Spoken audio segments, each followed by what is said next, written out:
এই লোকটার নাম হলো জ্যাক, যে পেশায় একজন ব্যাংকার এবং খুব সাধারণ জীবনযাপন করে। কিন্তু হঠাৎ করে একবার এক ভয়ঙ্কর ডাকাতের কবলে পড়তে হয় তাকে। সেই ডাকাতের কারণে জ্যাককে তার চাকরিটা হারাতে হয়, এমনকি তার পরিবারকেও পড়তে হয় মৃত্যুর মুখে। তাই এক পর্যায়ে জ্যাক এসব সহ্য করতে না পেরে ওই ডাকাতকে ধরার জন্য উঠে পড়ে লাগে।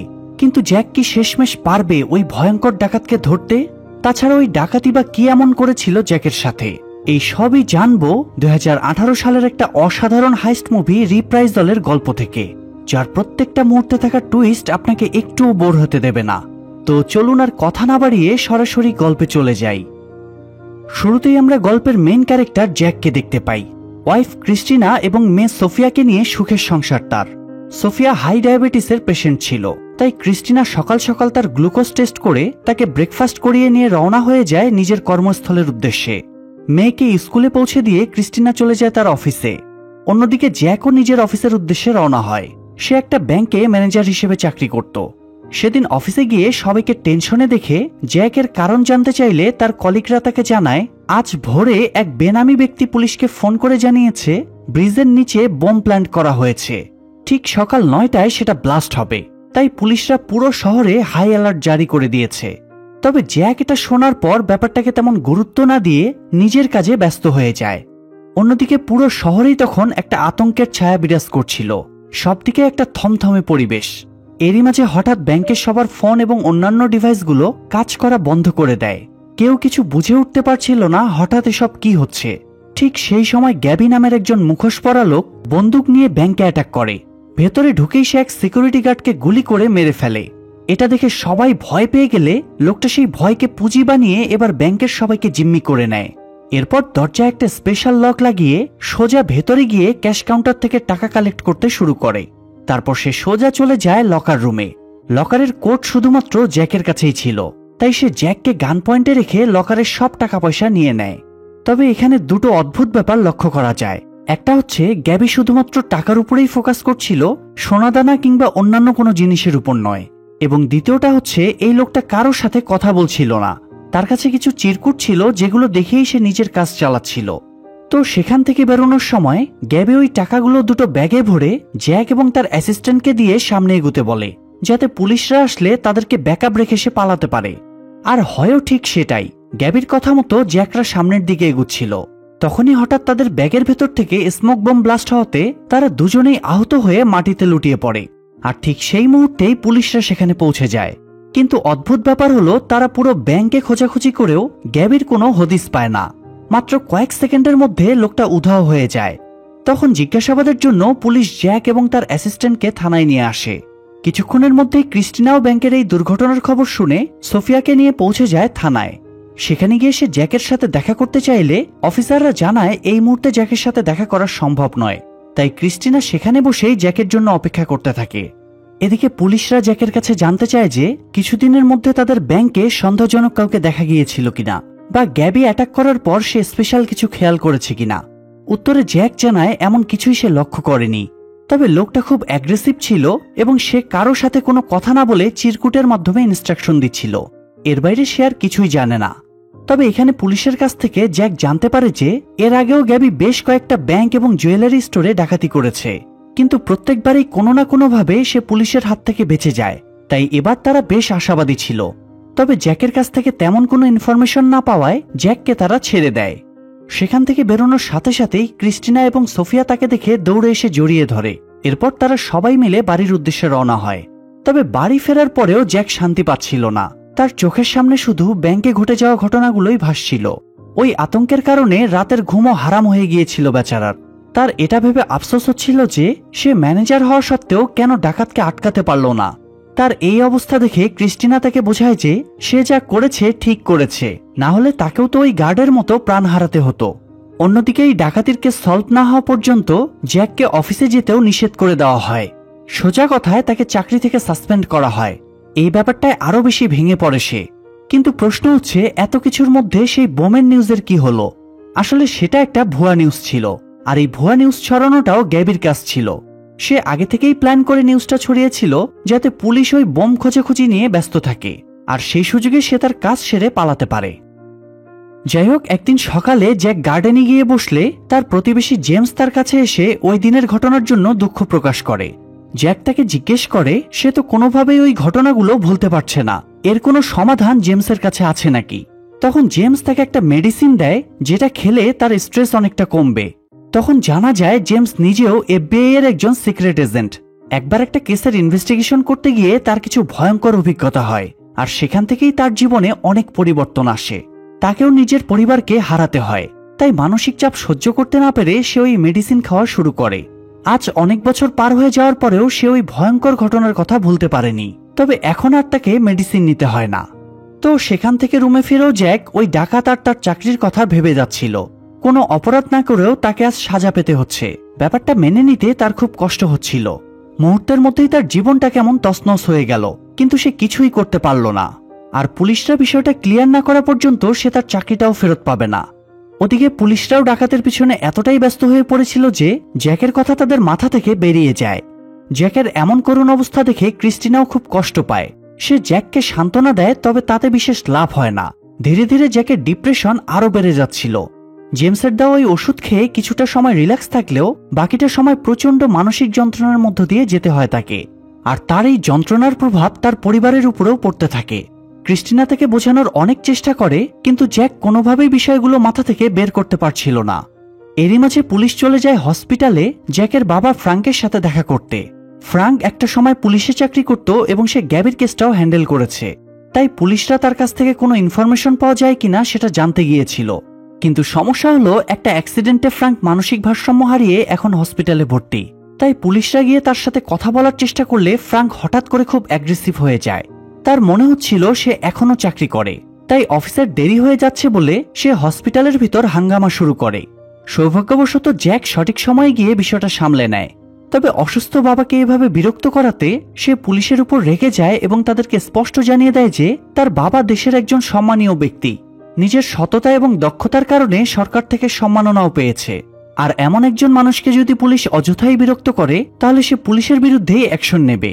তখন পরিস্থিতি খারাপ দেখে পুলিশরা সেখান থেকে বেরিয়ে যায়।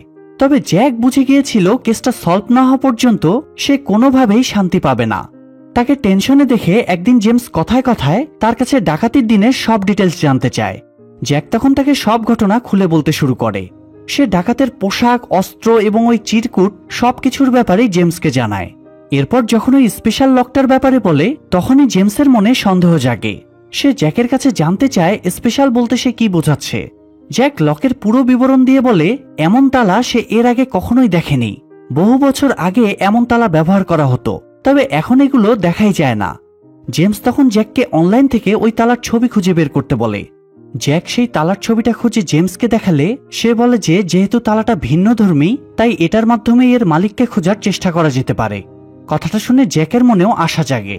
সে জেমসের সাথে মিলে ওই ডাকাতকে ধরার প্ল্যানিং শুরু করে।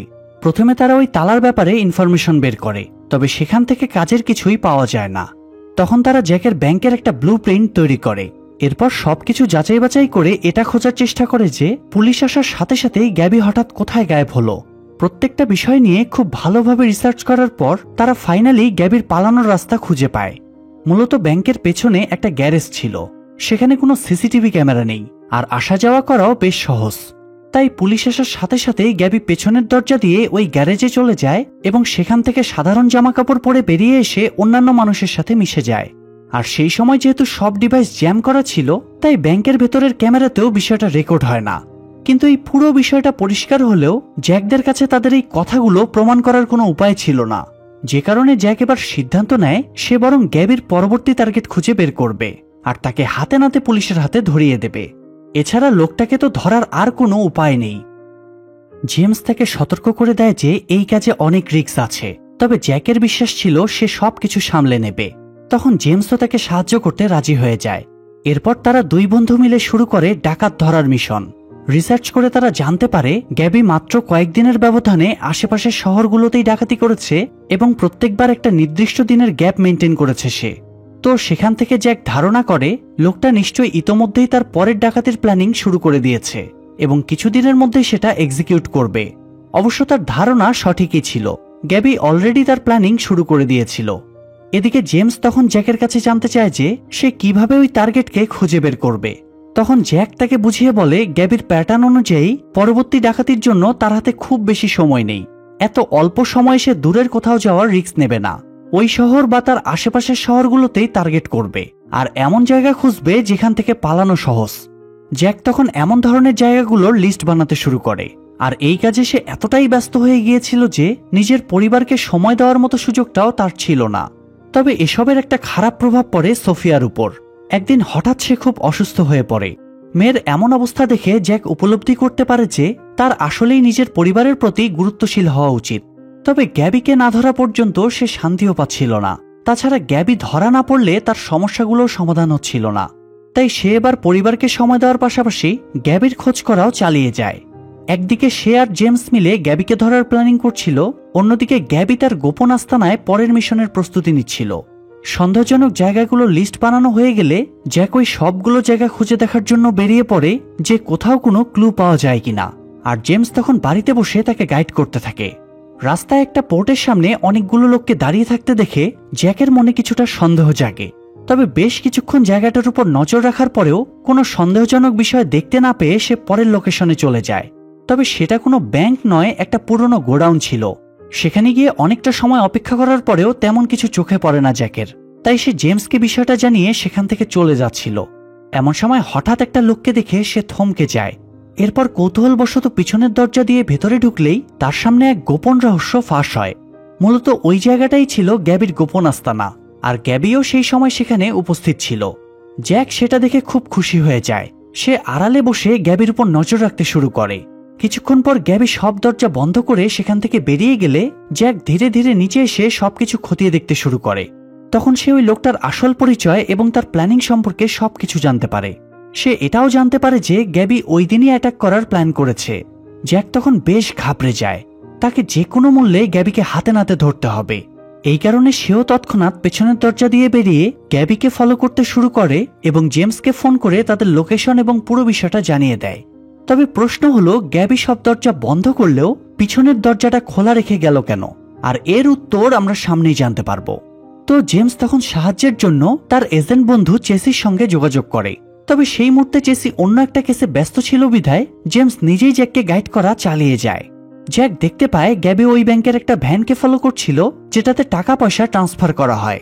তবে কিছু দূর যাওয়ার পর রাস্তাটা দুই দিকে ভাগ হয়ে যাওয়াতে ভ্যানটা একদিকে এবং গ্যাবি অন্যদিকে চলে যায়। সেটা দেখে জ্যাক কনফিউজড হয়ে যায় যে সে এখন কাকে ফলো করবে, ভ্যানকে নাকি গ্যাবিকে। তখন জেমস তাকে বোঝায় তার ভ্যানটাকে ফলো করা উচিত, কেননা কান টানলে যেমন মাথা আসে তেমনি ভ্যানটা ফলো করলেই ডাকাতের সন্ধান পাওয়া যাবে। মানে সে নিজেই ভ্যানের খোঁজে জ্যাকের কাছে এসে ধরা দেবে। তো সেই কথা মতো জ্যাক ভ্যানটাকে ফলো করতে শুরু করে। আর এদিকে গ্যাবি অন্য রাস্তা দিয়ে ঘুরে এসে একটা গোডাউনের ভেতর লুকিয়ে পড়ে, যাতে কেউ যেন তার গতিবিধি বুঝতে না পারে। তারপর সেখান থেকে তার প্রয়োজনীয় জিনিসপত্রগুলো গুছিয়ে নিয়ে ভ্যানটা আসার জন্য অপেক্ষা করতে থাকে। কিছুক্ষণের মধ্যেই ভ্যানটা যখন তার সামনে দিয়ে পাস হচ্ছিল তখনই সে ওই ভ্যানের দিকে একটা জ্যামার ছুড়ে দেয়। জ্যামার অ্যাক্টিভ হওয়ার সাথে সাথেই ভ্যানের ইঞ্জিন থেমে যায় এবং তাদের কাছে থাকা ওয়াকিটকি এবং ফোনের সিগন্যালও চলে যায়। জ্যাক তখন আড়াল থেকে সব কিছু ফলো করছিল, তবে সামনাসামনি যায় না সে, কারণ ব্যাকআপ ছাড়া যদি সে ডাকাতের সামনে পড়ে তাহলে ওই গার্ডের মতো তাকেও মারা পড়তে হবে। যে কারণে জেমস তাকে পুলিশ আসা পর্যন্ত অপেক্ষা করতে বলে। ওই ভ্যানের ভিতর একটা ছেলে এবং একটা মেয়ে গার্ড ছিল। তো ভ্যান হঠাৎ থেমে যাওয়ায় ছেলেটা যখন চেক করতে বাইরে আসে তখনই গ্যাবি তার উপর হামলা করে দেয়। ছেলেটা তাকে আটকানোর চেষ্টা করে ঠিকই, কিন্তু পারে না। গ্যাবি তখন গান পয়েন্টে জিম্মি করে ওই মেয়েটাকে ভয় দেখায়। মেয়েটা তখন বাধ্য হয়ে গ্যাবির কথা মতো তাকে সব টাকা পয়সা দিয়ে দেয়। তারপর গ্যাবি ওই ছেলেটাকে ধাক্কা দিয়ে সাইডে ফেলে রেখে নিজের ব্যাগে টাকাগুলো ভরতে শুরু করে এবং কাজ শেষে সে ওই ছেলেটাকে গুলি করে মেরে ফেলে। এরপর সে যখন ওই মেয়েটাকেও মারতে যাচ্ছিল তখন সেটা দেখে জ্যাক আর চুপ করে থাকতে পারে না। সে গ্যাবির উপর ঝাঁপিয়ে পড়ে মেয়েটাকে কোনো মতে বাঁচিয়ে নেয়। এরই মাঝে পুলিশ সেখানে পৌঁছে গ্যাবির উপর গুলি চালাতে শুরু করে। দুই পক্ষের ভেতর শুরু হয় তুমুল যুদ্ধ। এভাবে বেশ কিছুক্ষণ চলার পর হঠাৎ করে গ্যাবি সবার সামনে থেকে গায়েব হয়ে যায়। পুলিশরা বুঝতে পারছিল না হঠাৎ করে লোকটা কোথায় হারিয়ে গেল। এমন সময় দেখা যায় হঠাৎ সে বাইক নিয়ে সবার সামনে দিয়ে পালাতে শুরু করে। আসলে গ্যাবি পাশের ওই গোডাউনেই গা ঢাকা দিয়েছিল। সেখান থেকে বাইকটা বের করে নিয়ে রুদ্ধশ্বাসে পালাতে শুরু করে সে। তখন পুলিশরাও তাকে ধাওয়া করতে থাকে। তারা বেশ কয়েকবার গ্যাবির পথ আটকানোর চেষ্টা করে, কিন্তু প্রত্যেকবারই সে পুলিশের হাত ফসকে বেরিয়ে যায়। এভাবে ধাওয়া পাল্টা ধাওয়া চলতে চলতে গ্যাবি সেই পোর্টে পৌঁছে যায় যেখানে জ্যাক কতগুলো লোককে দাঁড়িয়ে থাকতে দেখেছিল। ওই লোকগুলো মূলত গ্যাবির কথাতেই সেখানে গিয়েছিল। কি কনফিউজড হয়ে গেলেন? ওকে, বুঝিয়ে বলছি। আসলে গ্যাবি যে কি পরিমাণ চালাক সেটা তো আমরা ইতোমধ্যে জেনে গিয়েছি। মূলত এবার সে টার্গেটকে অ্যাটাক করার আগেই ছদ্মবেশে ওই পোর্ট অফিসে ঢুকে সেখানকার ওয়েবসাইট থেকে একটা জব সার্কুলার পোস্ট করেছিল, যেখানে উল্লেখ ছিল একটা শিপমেন্টের ডেলিভারির জন্য তাদের বেশ কিছু ওয়ার্কারের প্রয়োজন। তাদের এক্সপেরিয়েন্স না থাকলেও চলবে, তবে শর্ত একটাই, তাদেরকে পাংচুয়াল হতে হবে। আর যারা ওই নির্দিষ্ট দিনে সকাল 10টার মধ্যে ওই লোকেশনে উপস্থিত থাকতে পারবে তাদেরকেই চাকরিটা দেওয়া হবে। তো সেখানে বেশ ভালো অঙ্কের স্যালারিও উল্লেখ ছিল বিধায় ওই লোকগুলো চাকরি পাওয়ার লোভে সেদিন সময় মতো পোর্টে পৌঁছে যায়। তবে অনেকক্ষণ অপেক্ষা করার পরেও কারো কোনো হদিস না পেয়ে সবাই বেশ চিন্তায় পড়ে যায়। এরই মাঝে গ্যাবি সেখানে গিয়েই হাওয়ায় গুলি ছুটতে শুরু করলে লোকগুলো ভয়ে এদিক সেদিক লুকিয়ে পড়ে। সেই সুযোগে গ্যাবি ড্রেস চেঞ্জ করে গাড়ি নিয়ে সেখান থেকে বেরিয়ে যায়। এরই মাঝে পুলিশ সেখানে পৌঁছে গিয়ে ওই ওয়ার্কারদের চেক করতে শুরু করে। তারা ভেবেছিল গ্যাবি তাদের মধ্যেই একজন হবে, কিন্তু এতে কোনো লাভই হয় না। এরপর সিন শিফট হলে দেখা যায় জ্যাক গ্যাবির গোপন আস্তানায় গিয়ে কিছু খুঁজছে। এমন সময় গ্যাবি সেখানে চলে আসলে জ্যাক খুব কৌশলে সেখান থেকে বেরিয়ে আসে। গ্যাবি চাচ্ছিল না পুলিশ তার ব্যাপারে কোনো ইনফরমেশন পাক, তাই সে সবকিছু গুছিয়ে তাতে আগুন লাগিয়ে দেয়। পরদিন এফবিআই এর লোকেরা আবারও ফ্রাঙ্কের কাছে গিয়ে ওই গোডাউনে লাগা আগুনের ব্যাপারে জিজ্ঞেস করে। এখানে জানা যায় ওই গোডাউনটা আসলে ফ্রাঙ্কের ছিল। এই কারণেই জ্যাক ওই গোডাউনের পিছনে থাকা দরজার ব্যাপারে জানতো আর সেটা দিয়ে আসা যাওয়া করতে পেরেছিল। তবে গ্যাবি সব দরজা বন্ধ করলেও পিছনের দরজা বন্ধ করেনি, কারণ সে তো ওই দরজার ব্যাপারে জানতোই না। যাই হোক, ফ্রাঙ্কের মানসিক অবস্থা যেহেতু ভালো ছিল না, তাই সে পুলিশের কোনো প্রশ্নের উত্তরও দিতে পারে না। এদিকে আমরা জ্যাককে একটা বড় ব্যাগ নিয়ে বাড়ির বাইরের ডাস্টবিনে লুকিয়ে রাখতে দেখি। তবে সে এমনটা কেন করলো আর ওই ব্যাগেই বা কি ছিল সেটা আমরা সামনে জানতে পারবো। তো ব্যাগটা লুকিয়ে রেখে সে বাড়ি ফিরে তার পরিবারের সাথে গল্প করতে শুরু করে। পরিবারের সাথে হাসি খুশিভাবে সময় কাটালেও তার চোখে মুখে একটা চিন্তার ছাপ স্পষ্ট দেখা যাচ্ছিল। কিন্তু সে কি নিয়ে চিন্তা করছিল সেটাও আমরা সামনে জানতে পারবো। এদিকে পুলিশরা আহত গার্ড মেয়েটার কাছে গিয়ে তাদের সন্দেহের তালিকায় থাকা কিছু লোকের ছবি দেখিয়ে জানতে চায় এদের মধ্যে সে কাউকে রিসেন্টলি তাদের ব্যাংকে আসা যাওয়া করতে দেখেছে কিনা। মেয়েটা জানায় সে সন্দেহজনক কাউকে লক্ষ্য করেনি। এরপর পুলিশ তার কাছে জানতে চায় তাকে যে লোকটা বাঁচিয়েছিল অর্থাৎ জ্যাক তার পূর্ব পরিচিত কিনা। মেয়েটা জানায় জ্যাককে সে চেনে। তবে এই কথা বলা মাত্রই গ্যাবি ওই পুলিশকে গুলি করে মেরে ফেলে, কারণ সে আড়ালে দাঁড়িয়ে তাদের সব কথা শুনছিল। সেও এটাই জানার অপেক্ষা করছিল যে মেয়েটা জ্যাককে চিনে কিনা। তাই মেয়েটা যখন পুলিশের সামনে ব্যাপারটা স্বীকার করে, সাথে সাথেই গ্যাবি এসে তাকে গান পয়েন্টে নিয়ে জ্যাকের পরিচয় জানতে চায়। মেয়েটা ব্যাপারটা অস্বীকার করার চেষ্টা করলে গ্যাবি তাকে মেরে ফেলার হুমকি দেয়। তখন বেচারি গ্যাবির কথা মতো জ্যাককে ফোন করে। সে আসলে জ্যাকের প্রতিবেশী ছিল। তো সে জ্যাককে ফোন করে দ্রুত হসপিটালে এসে তার সাথে দেখা করতে বলে। জ্যাক সেটা শুনে একটু অবাক হয়। তখন মেয়েটা জানায় এফবিআই এর লোকেরা তাকে নানা ধরনের প্রশ্ন করছে, তবে তাদের সামনে মুখ খোলার আগে সে জ্যাকের সাথে কথা বলতে চায়। এই কথা শুনেই জ্যাক তৎক্ষণাৎ রওনা হয়ে যায় হসপিটালের উদ্দেশ্যে। কিন্তু ততক্ষণে গ্যাবি মেয়েটাকে খুন করে সেখান থেকে বেরিয়ে যায়। বিষয়টা জানাজানি হলে পুরো হসপিটালে হাঙ্গামা শুরু হয়। এরই মাঝে জ্যাক সেখানে পৌঁছে ওই মেয়েটার সাথে দেখা করতে চায়। তবে রিসিপশন থেকে তাকে জানানো হয় তারা বর্তমানে একটা এমার্জেন্সি সিচুয়েশনে আছে, তাই জ্যাককে একটু অপেক্ষা করতে হবে। এমন সময় জ্যাকের কাছে তার ওয়াইফ ক্রিস্টিনার কল আসে। সে কলটা রিসিভ করা মাত্রই ফোনের ওপাশ থেকে একটা পুরুষের কণ্ঠ বলে ওঠে সোফিয়া শেষবার কখন ইনসুলিন নিয়েছে। কণ্ঠটা শুনে জ্যাক ভীষণ ভয় পেয়ে যায়। সে বুঝে যায় এটা গ্যাবি ছাড়া আর কেউ নয়। তো গ্যাবি তাকে হুমকি দেয় যে সে যদি গ্যাবির টাকাগুলো ফিরিয়ে না দেয় তাহলে গ্যাবি ক্রিস্টিনা আর সোফিয়াকে মেরে ফেলবে। এখন প্রশ্ন হলো গ্যাবি কোন টাকার কথা বলছে, তার উত্তর আমি এখনই দিয়ে দিচ্ছি। আসলে সেদিন জ্যাক যে ব্যাগটা ডাস্টবিনে লুকিয়ে রেখেছিল সেটা গ্যাবির ছিল, যেটা কিনা সে গ্যাবির আস্তানা থেকে চুরি করে এনেছিল। কিন্তু সেটা জ্যাক লোভে পড়ে করেনি, বরং সে জানতো ওই টাকার খোঁজে গ্যাবি তার কাছে পৌঁছানোর চেষ্টা করবে, আর তখনই সে গ্যাবিকে পুলিশের হাতে ধরিয়ে দেবে। তবে সে ভাবতেও পারেনি এতে করে তার পরিবারকে এমন বিপদের মুখে পড়তে হবে। জ্যাক তখন খুব ভয় পেয়ে যায়। বাড়িতে পৌঁছাতে তার অনেকটা সময় লাগে, তাই সে দ্রুত জেমসকে বিষয়টা জানায়। ব্যাপারটা শোনা মাত্রই জেমস তার বন্দুক নিয়ে জ্যাকের বাড়িতে পৌঁছে যায়, কিন্তু সেখানে গিয়ে কারো কোনো হদিস পায় না। এমন সময় তার চোখ পড়ে সিসিটিভি ক্যামেরার উপর। সেখানে একটা নোট লেখা ছিল, আমি তোমাদের দেখছি। জেমস বুঝে যায় কাজটা ওই ডাকাতের, তাই সে চুপচাপ সেখানে দাঁড়িয়ে থাকে। এরই মাঝে জ্যাকও টাকার ব্যাগ নিয়ে বাড়ি ফিরে আসে। টাকার ব্যাগটা দেখে জেমস একটু অবাক হয়। তবে জ্যাককে কিছু জিজ্ঞেস করার আগেই জ্যাকের কাছে আবারও গ্যাবির ফোন আসে। তখন সে জেমসের কথা মতো ফোনটা লাউড স্পিকারে রেখে গ্যাবির সাথে কথা বলতে শুরু করে। গ্যাবি তাকে একা ওই ব্যাগটা নিয়ে তার দেওয়া লোকেশনে পৌঁছাতে বলে, আর জেমসকে বলে চুপচাপ সেখানেই বসে থাকতে। কোনোরকম চালাকি করলেই ক্রিস্টিনা এবং সোফিয়াকে সে মেরে ফেলবে। তবে জেমস যেহেতু একজন FBI এজেন্ট, তাই এসব ব্যাপার হ্যান্ডেল করা তার কাছে খুব একটা কঠিন ছিল না। সে জ্যাককে জিজ্ঞেস করে ক্যামেরাতে অডিও সিস্টেম আছে কিনা। জ্যাক বলে না। তখন সে জ্যাককে গ্যাবির ইনস্ট্রাকশন ফলো করতে বলে এবং তার লাইভ লোকেশন শেয়ার করতে বলে, আর বাকিটা সে সামলে নেবে। জ্যাক তার কথা মতো লোকেশন শেয়ার করে বাড়ি থেকে বেরিয়ে যায়। গ্যাবির লোকেশনে যাওয়ার পথেই জেমসের বন্ধু চেসি এবং ফ্রেডি জ্যাককে সাহায্য করতে সেখানে পৌঁছে যায়। চেসি জ্যাককে বুঝিয়ে দেয় যে ফ্রেডি তাকে একটা ব্লুটুথ ইয়ারফোন দেবে, যেটা তাকে কানে লাগিয়ে রাখতে হবে। ওই ইয়ারফোনের মাধ্যমে তারা জ্যাকের কথা শুনতে পাবে এবং জ্যাকও তাদের কথা শুনতে পাবে, কিন্তু জ্যাক কোনো কথা বলতে পারবে না এবং কোনো রকম রিয়াক্টও করতে পারবে না।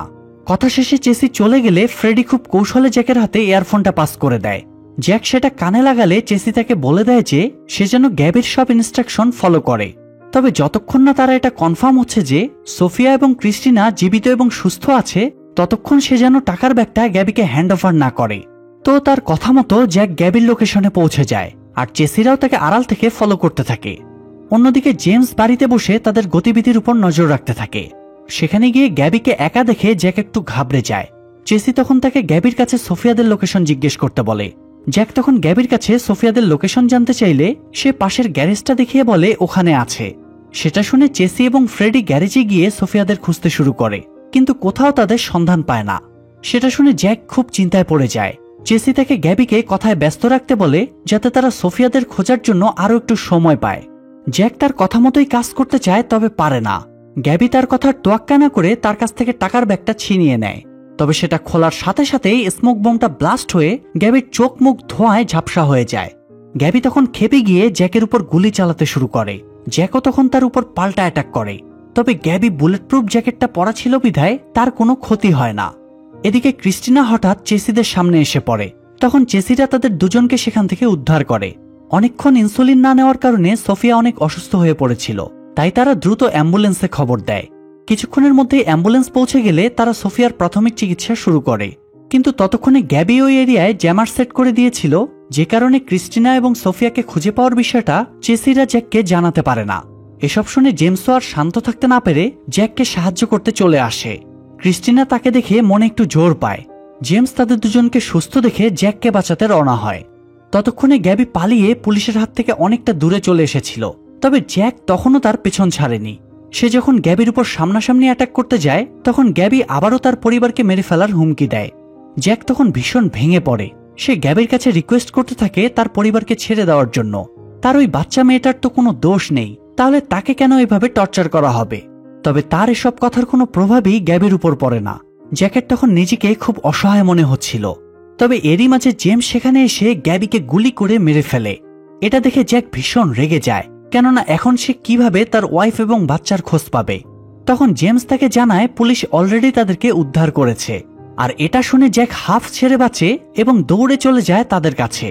সেখানে গিয়ে সোফিয়ার ওই অবস্থা দেখে সে খুব ভয় পেয়ে যায়। তবে ক্রিস্টিনা তাকে আশ্বস্ত করে যে সোফিয়াকে মেডিসিন দিয়ে দেওয়া হয়েছে আর কিছুক্ষণের মধ্যেই সে সুস্থ হয়ে উঠবে। তাই জ্যাক এবার একটু শান্তি পায়। এরপর পুলিশ তাকে এসব ব্যাপারে জিজ্ঞাসাবাদ করতে চাইলে জেমস তাদেরকে বলে যে বাচ্চাটা যেহেতু অসুস্থ তাই জ্যাকদেরকে ছেড়ে দেওয়া উচিত। আর পুলিশের যত প্রশ্ন আছে তার সব উত্তর জেমস দেবে, কারণ সে শুরু থেকেই জ্যাকের সব প্ল্যানিং জানতো। তাই তার কথা মতো জ্যাকদেরকে ছেড়ে দেওয়া হয়। এরপর 6 মাস পার হয়ে যায়। জ্যাকের সাহসিকতার জন্য তাকে পুলিশে চাকরির অফার করা হয়। অফারটা পেয়ে জ্যাক এবং তার পরিবার ভীষণ খুশি হয়। আর সেখান থেকে শুরু হয় তার জীবনের নতুন জার্নি এবং তাদের এই যুদ্ধের গল্পটা এখানেই শেষ হয়ে যায়। যাই হোক, একজন দায়িত্ববান মানুষ নিজের দেশ এবং পরিবারকে বাঁচানোর জন্য কতটা ঝুঁকি নিতে পারে সেটা আজকের গল্পে আরো একবার প্রমাণ হয়ে গিয়েছে। সত্যি বলতে জ্যাক এবং জেমসের মতো মানুষদের জন্য মন থেকে শ্রদ্ধা চলে আসে। হয়তো আপনারও ঠিক তাই মনে হচ্ছে। তো আজকের মতো বিদায় নিচ্ছি। আল্লাহ হাফেজ।